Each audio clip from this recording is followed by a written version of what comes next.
Rahim chemistry department university of narwhal के behalf पे मैं प्रोफेसर एजाज़ अहमद आपसे मुखातब हूँ। डियर स्टूडेंट्स, मैं आपको चैप्टर नंबर 8 ऑर्गेनिक केमिस्ट्री का एलिफेटिक हाइड्रोकार्बन्स ये स्टार्ट करवाने जा रहा हूँ। तो हाइड्रोकार्बन्स ऐसे ऑर्गेनिक कंपाउंड्स जो सिर्फ कार्बन और हाइड्रोजन के एटम्स पर मुश्तमिल होते हैं, इन्हें हम हाइड्रोकार्बन्स के एटम जो हैं हाइड्रोकार्बन्स के मॉलिक्यूल जो हैं वो कह लेते हैं। इनकी तादाद जो है ये कार्बन के कैटिनेशन और मल्टीपल बॉन्डिंग की प्रॉपर्टी की वजह से बहुत ज़्यादा होती है। कैटिनेशन में आप चैप्टर नंबर 7 में देखा है कि जब कोई एटम सेल्फ लिंकिंग करता है, यानी कि अपने ही दूसरे एटमों के साथ मिलके चेन्स बनाता है, डिफरेंट साइज़ की रिंग्स बनाता है, उसे हम कैटिनेशन का नाम दे लेते हैं।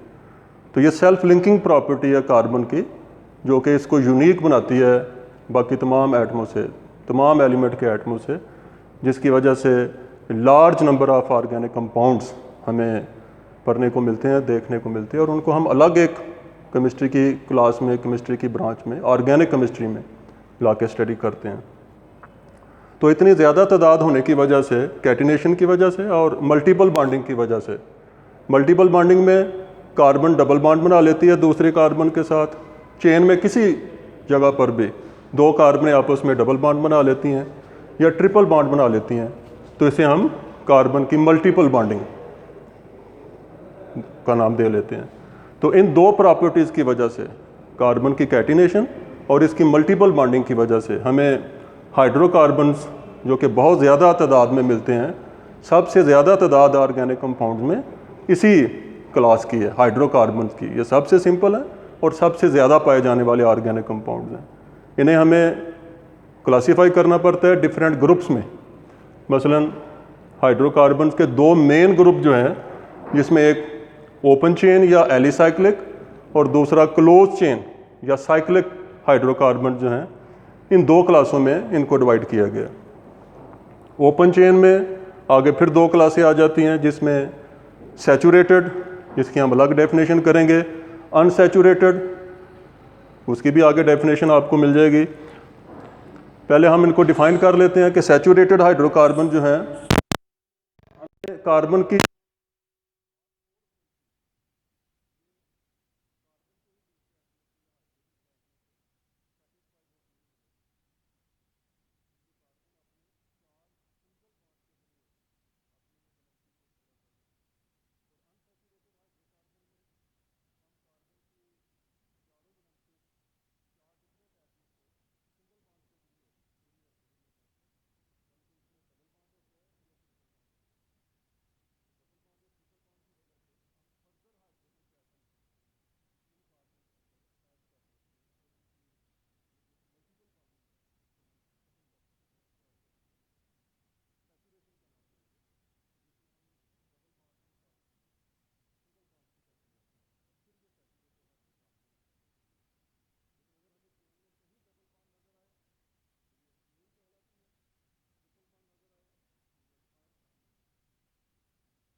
इसमें CH4 सबसे सिंपल हाइड्रोकार्बन है, मीथेन CH4, और अगर C2H6 है, 2 कार्बनों का मॉलिक्यूल है, तो फिर ये इथेन कहलाएगा। दूसरी क्लास जो इसकी क्लोज चेन में आ जाती है, इसमें हमें एंड्स नज़र नहीं आते, इसमें हमें कार्बन के एटम जो है लिंक करते हैं कि एक प्रॉपर साइज का रिंग बन जाता है।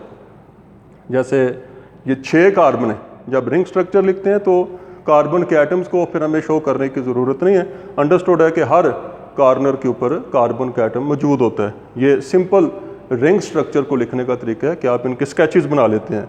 अगर ये 6 कार्बनों का रिंग है, साइक्लिक है, तो इसे हम साइक्लो अल्केन का नाम, साइक्लोहेक्सेन हो जाएगी ये। एलिसाइक्लिक में जो कार्बन के एटम्स हैं, इनमें फर्दर डबल बॉन्ड या ट्रिपल बॉन्ड अगर नहीं होता तो फिर ये अल्केन, जैसे इसका नाम अल्केन के साथ ही अटैच करते हैं। सिर्फ इसमें फ़र्क ये होता है कि वहाँ चेन ओपन होती है, यहाँ साइकिल बना होता है। वहाँ भी सिंगल बॉन्ड होते हैं कार्बन के दरमियान, यहाँ भी सिंगल बॉन्ड होते हैं। तो ये साइक्लोहेक्सेन सबसे स्टेबल एग्जांपल है हाइड्रोकार्बन की। जो क्लोज चेन या साइक्लिक हाइड्रोकार्बन हैं, उनकी सबसे स्टेबल एग्जांपल ये साइक्लोहेक्सेन। कार्बन के एटम्स तादाद में और उनका रिंग बना हुआ है, और उस रिंग के अंदर डबल बॉन्ड की पोजीशन इस तरह है कि 3 डबल बॉन्ड 3 सिंगल बॉन्ड के साथ अल्टरनेट कर रहे हैं। तो ये सबसे इम्पॉर्टेंट एग्जांपल एरोमेटिक कंपाउंड की, बल्कि पेरेंट मॉलिक्यूल इस फैमिली का बेंजीन। तो ये क्लासिफिकेशन है हाइड्रोकार्बन्स की। नाम किस तरह रख सकते हैं, जो ऑर्गेनिक कंपाउंड्स होते हैं, नाम देने का क्या है। तो पहले हम कॉमन या ट्राइवियल नेम रखने का तरीका देखते हैं कि सबसे पहले जो ऑर्गेनिक कंपाउंड्स को नाम देने के तरीके अडॉप्ट किए गए थे, उसमें ये 3 बेसिस बनाई गई कि उनकी हिस्ट्री के ऊपर बेस करते हुए ऑर्गेनिक कंपाउंड का नाम रख लिया जाता था, किस तरीके से उनको प्रिपेयर किया गया, प्रिपरेशन के मेथड के लिहाज से उनका नाम रख लिया जाता था, या किस साइंटिस्ट ने, किस पर्सन ने उनके ऊपर काम किया, उस पर्सन के नाम के ऊपर हम ऑर्गेनिक कंपाउंड्स को नाम मिलता हुआ देखते हैं। मसलन हिस्ट्री के लिहाज से मीथेन को पहले मार्श गैस का नाम दिया गया, क्योंकि इसकी हिस्ट्री ये है कि इसको मार्शी प्लेसेस से डिस्कवर किया गया। जो मार्शी प्लेसेस हैं, दलदली इलाके जो हैं, वहाँ से ये गैस जो है ये मिलती है। मेथड ऑफ प्रिपरेशन के लिहाज से एसिटिक एसिड को विनेगर से एक्सट्रैक्ट किया जाता है, सिरका जिसे हम कहते हैं, और इसको लैटिन में एसीटम, तो एसीटम के ही वर्ड से ये पहले 4 लेटर को स्टेम नेम बना के आगे एक एसिड लगा दिया, एसिटिक एसिड। ये इसके मेथड ऑफ प्रिपरेशन के लिहाज से इसको नाम मिल रहा है। एग्जाम्पल बारबिचुरिक एसिड, बारबेरा इसको वर्क कर रहा है इसके ऊपर, तो उसके नाम के ऊपर इसका नाम बारबिचुरिक एसिड रखा गया है। अगर अल्केन हमारे पास 5 या 5 से ज़्यादा कार्बन के एटम्स के साथ हमारे सामने आ जाए, तो हम लैटिन या ग्रीक न्यूमरल में से उसका स्टेम नेम लेते हैं या रूट वर्ड लेते हैं, और उसके आगे सफिक्स एन ऐड कर दिया जाता है, ANA, एन। मसलन जो 5 का न्यूमरल है ग्रीक न्यूमरल के अंदर, उसे हम पेंटा कहते हैं। तो पेंटा से स्टेम नेम लिया गया है पेंट, और उसके आगे सफिक्स ऐड कर दिया गया एन, तो इसका पूरा नाम हो गया पेंटेन। इसी तरह 6 कार्बनों के साथ जो अल्केन है, हेक्सेन। अगर आइसोमर्स हमें नज़र आते हैं, आइसोमर्स आप साथ में चैप्टर में देख आए हैं कि ऐसे मॉलिक्यूल्स होते हैं जिनका मॉलिक्यूलर फार्मूला तो सेम है, ऐसे कंपाउंड्स हैं जिनका मॉलिक्यूलर फार्मूला सेम है, लेकिन स्ट्रक्चर में उनमें हमें डिफरेंट पैटर्न नज़र आता है। स्ट्रक्चर की स्ट्रक्चर्स को भी हम आइडेंटिफाई करने के लिए कुछ प्रीफिक्सेस यूज़ कर लेते हैं, एन, आइसो या नियो, जिसकी सबसे बड़ी एग्जांपल ये पेंटेन के 3 आइसोमर्स हैं।